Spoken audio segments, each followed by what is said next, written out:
My name is Caroline Brooks. I'm the director here at the Roswell Museum and Art Center, and I've been here on and off since 2004, so for about 12 years.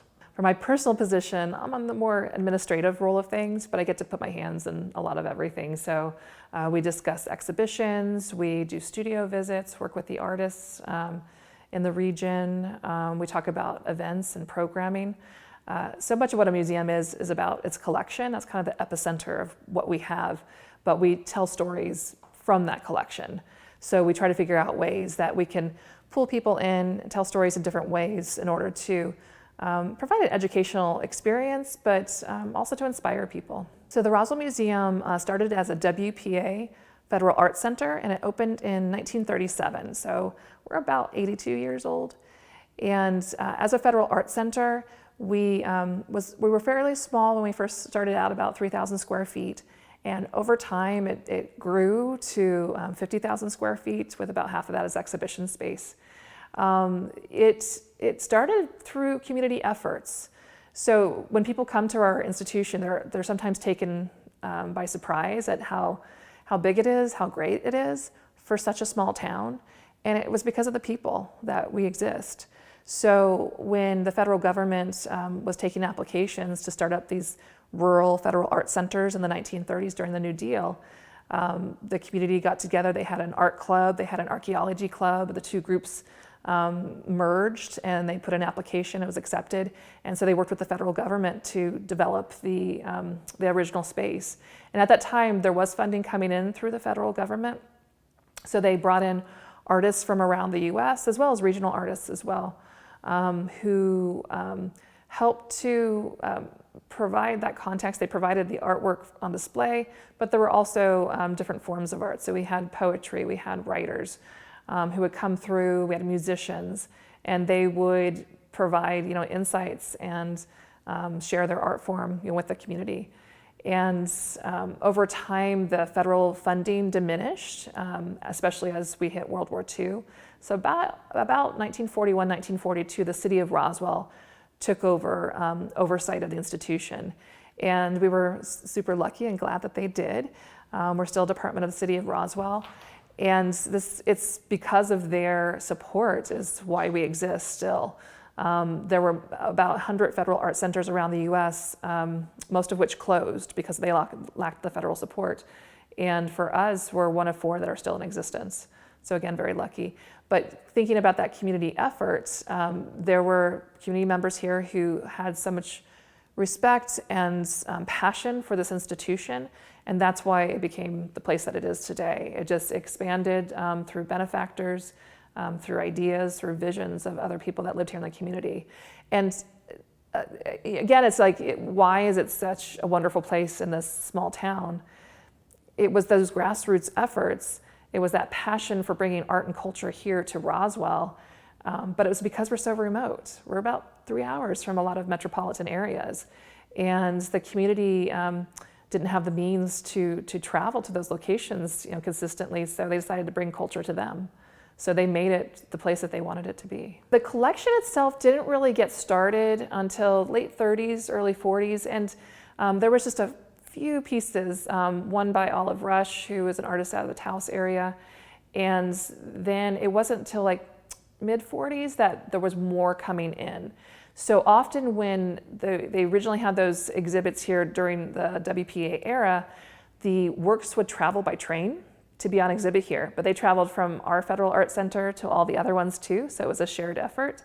And then when the museum stabilized, became a department of the city of Roswell, they knew that they wanted to expand, that it was a permanent, sustainable place. That's when the collection started to grow. So the early work, there was a major collection by Peter Hurd that was donated. He was living at the time. He wanted to support this institution, and there were benefactors who helped fund the acquisition of those works. So we still have Peter Hurd's work here on display, along with his wife, Henriette Wyeth. And we have the largest public collection of their work in the world. And so we're just really honored that we have that. Again, they're representing regional artists, but they were extremely talented, and they showcased the landscape, the people that were here. And it's really great that they were able to capture that history. We also have a Georgia O'Keeffe, and again, those early benefactors, they saw the importance of this institution, so they invested in some of the Taos modern works like Georgia's to bring here. And actually, she's not originally from Taos, but you kind of interacted with the modernist time period at that time. It's a diverse museum. So going back to that concept of bringing the world to Roswell, this is a cultural beacon for the community. So we do have modern and contemporary art. We also have some science, and we have some history too. And so when people come, they can come see the recreated workshop, which is where we're sitting right now, which is of Robert Goddard, who was a rocket pioneer. And again, people are surprised that he was here. What he did in the 1930s and early 1940s and throughout his career inspired the technology that NASA uses today. And this particular inventor gentleman moved here because Roswell was a remote place in which he could conduct his experiments and not was able to launch rockets without hitting anything. So he was here in Roswell. So they'll see the recreated workshop. They'll see components of his experiments. And what's interesting about Goddard is he was an inventor, he was a tinkerer, and so many of his experiments, you could say that they weren't successful. So his rockets went up and they crashed. They went up, maybe they caught fire. But he learned something from each one of those launches. And so that perpetuated, his knowledge base and what he was able to share with the world. And so a lot of what we have are rocket parts as opposed to full rockets, although we do have a couple on display. And it's because he would recycle those parts and use them for his subsequent experiments. There's a lot of dented metal because they were part of rockets that fell to Earth. So, but it's really neat to see that history alive here in Roswell. And then we also have an American West collection. There was a gentleman who was a collector from a very early age who lived here in Roswell named Rogers Aston. And he collected what I would say is the representation of the expansion of the American West. And it's told from the story of Europeans that moved to the U.S. And Spanish colonial people that came here, the Native Americans who were here, and it's those how those cultures interacted. So whether they were positive interactions, whether there was war and conflict, it's a representation of the culture that going back really 500 years. And so it's a really, really neat collection that we have here. And then most of the remainder of what we have are art items. So we do represent modernist arts from New Mexico and the surrounding region. And we also have a contemporary art program, which again, people are surprised that we have. But in 1967, there was a gentleman named Don Anderson who was a visionary here in Roswell. And he decided to start an artist in residence program under this institution, and then it broke off around 2002, but we still host the exhibits of the artists that come. And what the program was is it's an artist in residence program in which artists from around the world are invited to come and be here in Roswell for a year. And the program is still going strong. There's 5 to 6 artists who come here. Currently we have the work of Masha Shah on display, and we will be having a different artist in July. But the works rotate about every 6 to 8 weeks. So it's just a splash of contemporary art of what's happening in the world at a given moment. And it's just really exciting that we have access to that. And so we appreciate that those artists come here and share a little bit of their perspective with us here in Roswell. So what was it like here during COVID? The museum had to close for a while. So March 18th, I think we closed last year. We didn't reopen until October. Then we were reopened for about 3 weeks, and then we had to close for another 3 weeks. The state has been, as all other states have been working hard to try to minimize the impact of COVID on people's health and to try to get control of the disease. And so, we abided by the guidelines of the state, thus having to close our doors for altogether about 7.5 months. So 2020 was a pretty tough year. And for our staff, some of them went to other departments to help out with essential duties. Some of them were working in the water department and the police department, helping with different backlog of paperwork and such. And there was a few staff that stayed on here, and we just ensured the security of the building, and we cleaned and maintained the exhibits. Because even though people might not be coming into the museum when we're closed, we still have to care for the artwork, and collections care is very time-consuming. It's something that we're dedicated and passionate about. But the idea with a museum is that when you take something on and you put something in your collection, you make a guarantee, you make a promise that you're going to care for it in perpetuity. So whether that's 200 years, 300 years, when you take it on, you want to make sure that the condition doesn't change. And so we indeed dust paintings, we clean spots as we need to. We make sure that when things are taken off exhibit, that they're put into storage properly. We keep track of the items, we document them. So we did spend some time doing inventories to make sure that we knew exactly where everything was, and then also check the condition of them. So had the condition changed since the last time that we looked closely at it? So we kept very busy, but it was kind of quiet work. We are used to having the public come in, and we're used to those interactions, and indeed our doors were closed. So that was kind of sad. What does this museum mean to me?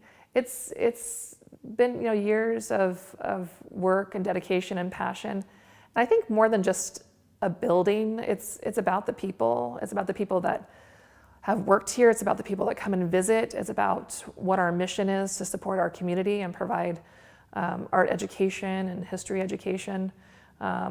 We, in addition to exhibits, we also provide classes and workshops and lectures. So it's about, I don't know, it's almost like the question of like, what's the meaning of art, or what's the importance of art? I think art itself captures our humanity. It represents different diverse perspectives on the world. And I think when people view it, or when they're inspired to make it themselves, that it gets them to think a little bit differently.